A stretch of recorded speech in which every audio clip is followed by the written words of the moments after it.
Okay అండి. Hi ఆయుష్ గారు.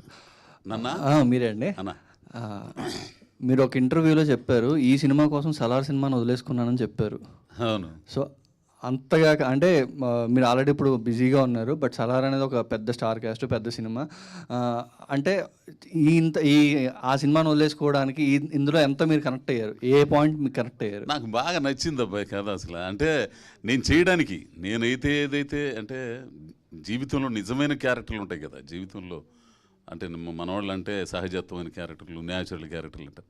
అట్లాంటి క్యారెక్టరు ఒక ఇద్దరు ఆడపిల్లల తండ్రి పెళ్ళాం తన విషయంలో చాలా గయ్యాళి, ప్రేమలో మాత్రం కాదు, పిల్లల్ని పెంచడంలో కానీ. జీవితం ఆమె చెప్పచ్చో లేదో మరి.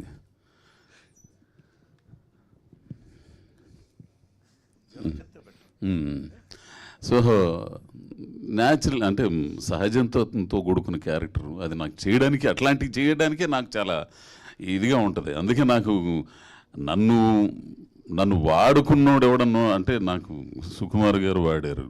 ఆయన వాడటంలో నన్ను వాడటంలో ఆయన మించినోడు ఎవడు లేడు. ఏంది ఆ తర్వాత వివేకాత్రేయ ఆ పిల్లడు, ఏంది అట్లానే రాజరాజ చోర్లో ఆ కుర్రోడు, కొందరుండారు డైరెక్టర్లు. ఆ తర్వాత నేనుగా చేయడానికి ఒక 50 ఏళ్ళ ఇద్దరు ఆడపిల్లల తండ్రిగా చేయడానికి నాకు మా మారుతి గారు మంచి రోజులు వచ్చాయి దాంట్లో అదొకటి చేశారు. అంటే అట్లాంటి క్యారెక్టర్లు చేయాలని ఇంట్రెస్ట్ నాకు. అంటే అది నాకు ఒక ఇది ఉంది.